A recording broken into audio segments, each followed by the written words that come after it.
Welcome back, everyone. I hope that you're enjoying the Parang music. Well, for the past few weeks, some of our attention has been focused on the cyber attack at TSTT. But have you wondered for one moment what this means if your personal information is now in someone else's hands? Well, to make some sense of all of this is enterprise risk consultant and senior cybersecurity lecturer, penetration tester and digital forensic investigator at CSFI, Mr. Shiva Parasram. Mr. Parasram, good morning and thank you very much for joining us. Good morning. Thanks for having me. Yeah. Well, Mr. Parasram, I think that we have been occupied by what has been happening at TSTT. I think that some of us have been also preoccupied by the politics concerning this matter. But I think very little focus has been placed on really what has happened. And I remember a report in the early stages of this matter where it was said that there's a possibility that personal information of 800,000 people could have been leaked by this. What does this mean for these 800,000 people? Well, Marlon, it's very concerning because it's your personally identifiable information, as you said, the PII. So we're talking about not just, your email address and stuff, but your home address, your first name, middle name, last name. I've had to download the data dump, as we call it, itself from TSTT. So it was a bit over 6 gigabytes, as they said. But there's some pretty damaging information inside of there because it's not just text information. There's also photographs of ID pictures, passport pictures, and even worse than that, in some cases, you have authorization letters with signatures. So imagine for a second if as a hacker, for example, I have all of that information belonging to you, and I have your ID, your email, your username, your full address, your signature, right? Your passport picture, the amount of things that I can now do in terms of identity theft. So that's where citizens should actually be concerned because, despite everything that went down, and it went down quite terribly, I have to say, from a PR perspective, as people were fed wrong information, and first it wasn't, then it was.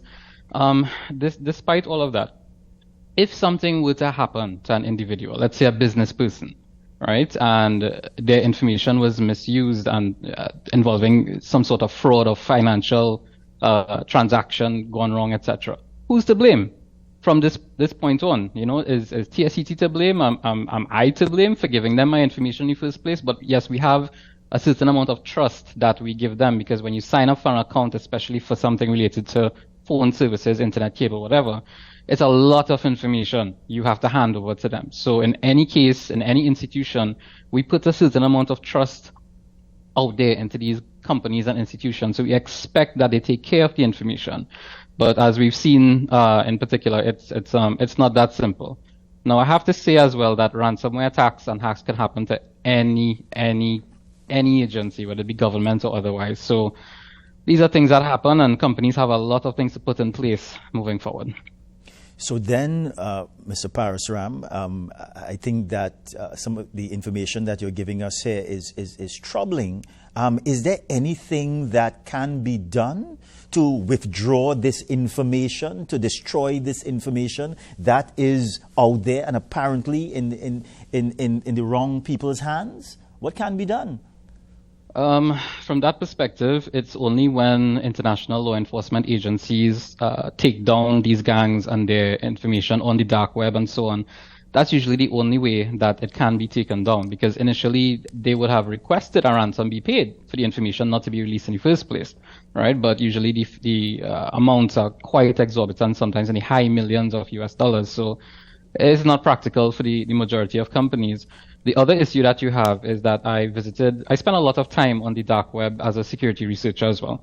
And from the time when I visited the group RansomX, their page, at the end of October until now, there were tens of thousands of visits to that page. So it means that possibly tens of thousands of individuals would have downloaded all of this information. They could have reshared this information. They could have saved this information as well.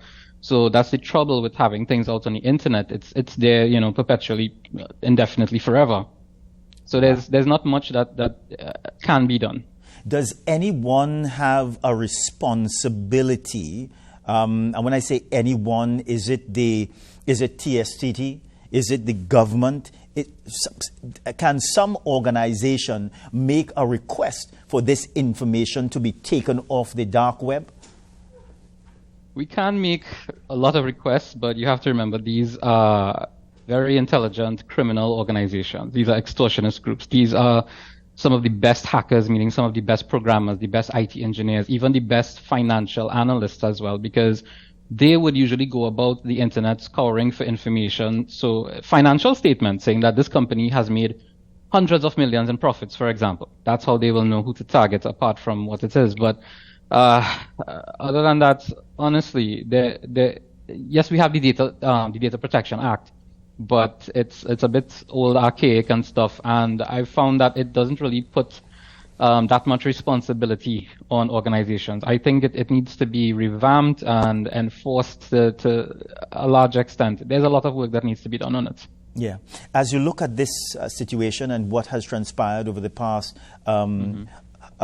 few weeks, is it that what should members of the public or customers of TSTT, what should they expect, let's say, in the coming days, in the coming weeks, in the coming months? For customers, we have to be, and I say we because I am inside of there as well. My information is inside of there, and I'm really upset about that. But what we should expect is that anyone, any organization, any individual can even use our information against us, right? Because they have things such as our email addresses. So, for example, a phishing attack can come our way where someone crafts, a very convincing email, and they can even use the breach itself. All right, a malicious threat actor, a hacker, a group, another individual. They can send you an email, for example, saying, "Dear Marlon, we have your information due to the TSTT breach," or "Dear Marlon, we are TSTT," even though they are just pretending to be. Your information has been released, including your email, your username, address, your ID, and so on. Please click on this link to ensure that you change your password or something like that. So that's one thing that can happen, because telephone numbers are out there. You can even expect calls from people, pretending to be from legitimate organizations, including TSTT, telling you that, well, just to confirm your account number, sir or ma'am, we have this information here, and they can try to use it against you. They can even say that, they have to come across and do a site visit or something like that. And, most people might just say, okay, well, finally they're coming to fix the landline, the cable, the something like that. Even though TSTT has stated that there was no credit card information found as well, I would still advise people to monitor not just your credit card, but your debit card and your accounts, your bank accounts as well. If possible, a lot of the credit card, not the credit cards, but the banks, the apps that you use for the banks, they have a feature for credit cards where you can lock your credit card. Just in case, I would advise for everyone, please lock your credit card so that no new transactions are made that put you in trouble, either with debit or credit transactions as well. So we have to be very vigilant, not just from now, but moving forward. It has to be ingrained into us as almost a cybersecurity awareness culture from now on, because like I said, this information is going to be out there forever, potentially. Wow.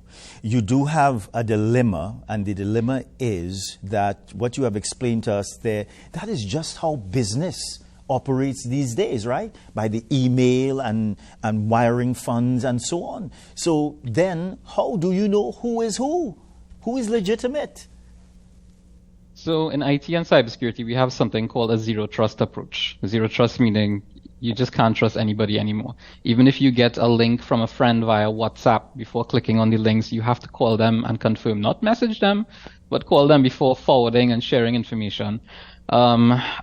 And that's the problem we have with businesses, because we have no legislation such as the GDPR, which applies to the European Union, even some of the regional territories like Curacao and so on. Because we have none of that, companies are not, legally obligated to release this information. And of deep concern, yesterday I was up all night on the dark web. I've noticed that there's been an uptick in the information on the dark web. A lot of businesses have their information for sale now on Russian marketplaces on the dark web. So there wasn't a data leak on these businesses, but I've noticed that even if I search for random companies and businesses now, I am seeing their email addresses and blurred out parts of their passwords for sale, portals that were affected. We're talking about a lot of local businesses. So I unfortunately expect things to get a lot worse in the coming days with breaches and attacks and so on. So I'm pleading with companies to please do what they can to secure assets and especially customer data, because at the end of the day, even though they might be attacked, we are the victims because it's our information out there. And unfortunately as well, Trinidad being what it is sometimes with the crime situation, it puts us even more at risk out there. Yeah. And I guess it is safe to say, sir, that we can expect there is a strong possibility that we may see an uptick in fraudulent activities. Correct. Because if you have hackers having access to company emails and addresses as well, there's a lot of fraud and the possibilities are almost endless. It really is almost like a movie scenario where you can think up something and the possibility is there for them to use data against you and your company and your accounts in a myriad of ways. Yeah. As we look at the entire situation, do you believe that this attack would have occurred locally or internationally? Definitely internationally. These gangs, these ransomware gangs, they are notorious for this. They've hit companies that are worth hundreds of millions of US to billions of US, including companies like Ferrari. In Las Vegas recently, there was Caesar's Palace, MGM. And these companies, for example, Caesar's Palace, I believe in particular, they were hit by the same organization that is responsible for leaking the PriceSmart data in the Caribbean as well. So Caesar's Palace, they paid half of the ransom, which I think was 15 million US or something like that. But the ransomware group still stole data. So there's a possibility that they could even release that data of 65 million individuals. And a lot of people in Trinidad would have rewards for those places as well. So these are groups that, yes, we will say they're international, but they are not centralized. They're decentralized groups, and the members are not even aware of other members inside of there. So you could have people from anywhere, locally, regionally, internationally, but they work together and they offer this as a subscription service sometimes, just as how you would subscribe to even Netflix or the Trinidad Express newspapers, for example. You can go on, anyone can go on the dark web, even though I don't recommend it. It's very unsafe. And you can subscribe to this malware, and imagine someone inside your company can subscribe to this malware and introduce this malware, right, which is the virus, the Trojan, the ransomware, into your organization. So no matter what controls you have, it could still happen inside your environment, which is why I'm saying it could actually happen to anybody. Yeah, Mr. Parasram, if you could just hold your thoughts and stay with us for a little while longer. We just have to go to a very short break. We'll be right back. We're coming back, everybody.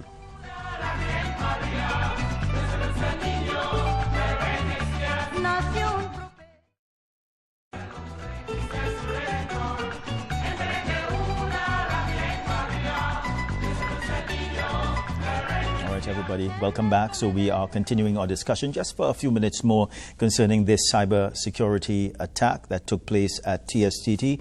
And with us on the line still is Shiva Parasram. He's a cybersecurity expert. Mr. Parasram, thank you very much for staying on with us for a few minutes more.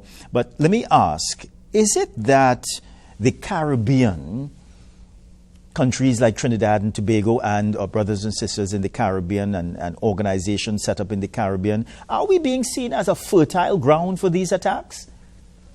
That's an excellent question. And yes, we are being seen, and I quote myself as saying that we are low-hanging fruit, right? Because even look at Trinidad with the Forex issues that we have. Purchasing the right hardware, software monitoring tool, it's difficult because these are not only very expensive, but you have to pay for them in US. And because we've sort of been out of that spotlight, and these attacks have mostly been on large international companies, it was fine before. But now you have every ransomware group in the world taking note of the fact that one or two ransomware groups have been successful in leaking data.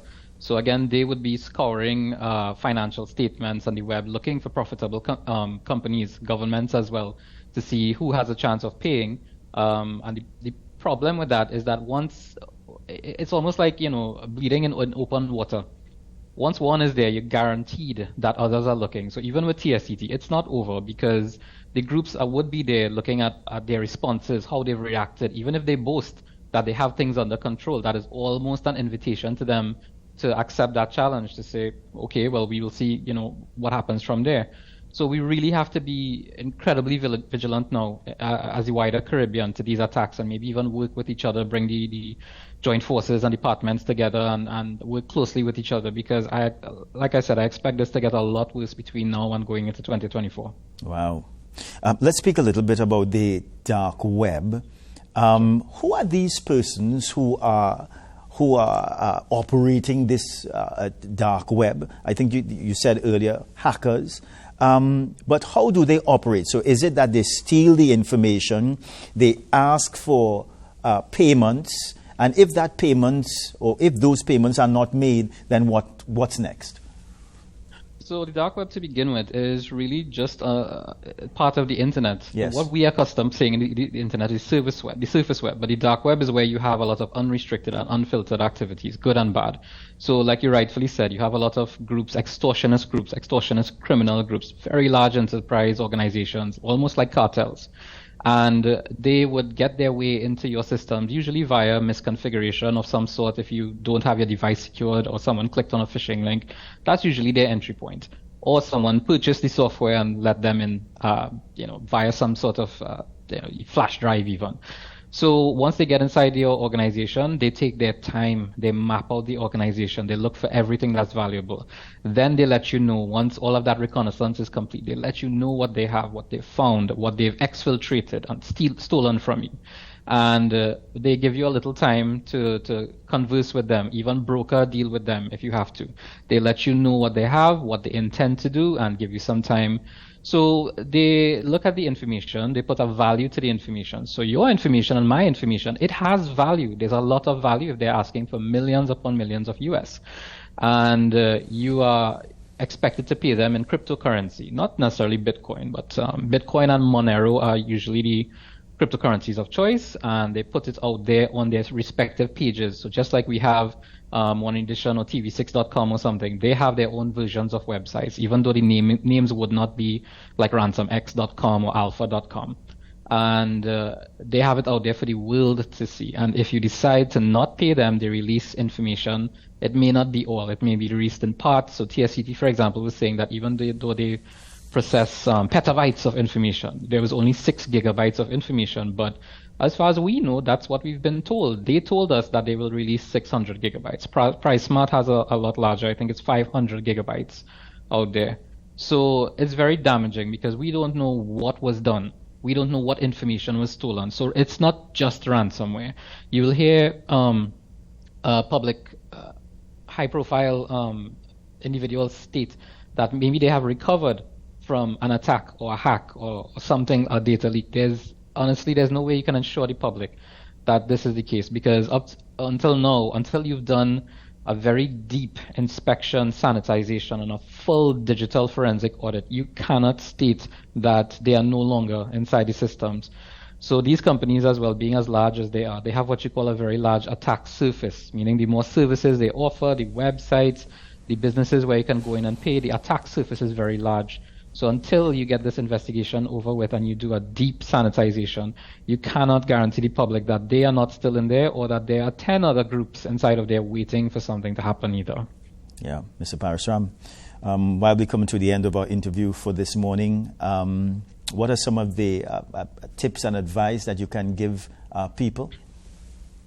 So I'd like the public to start not trusting any organizations.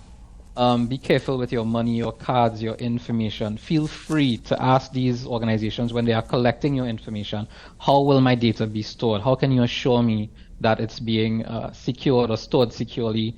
But other than that, please be very careful on any type of link that is sent to you, whether it's by email, whether it's by SMS, WhatsApp, LinkedIn, it doesn't matter. Whatever link you have to click on, please be wary of the senders of it. Look at the spelling.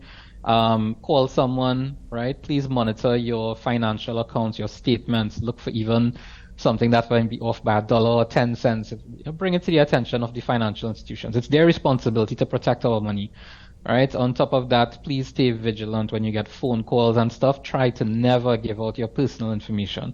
People will ask you to confirm certain things over the phone. You can express your concerns and let them know, is there another way that I can contact you or your supervisor or your company? So it's the same as if you're walking down the road, in the middle of the day. You don't want to be walking down with cash and jewelry and so on. You have to be aware of your surroundings. It's the same steps that unfortunately now we have to take online. We have to just try and be very vigilant and do our best to stay secure. Yeah. Shiva Parasram, cybersecurity expert, it was an absolute pleasure speaking with you this morning. Thank you for the tips, thank you for the advice, but also thank you for the education. We do appreciate it. Thank you very much again. Very welcome. Thank you for having me. All right, bye for now. So it's time for a quick break. We also have some news for you. We're coming back.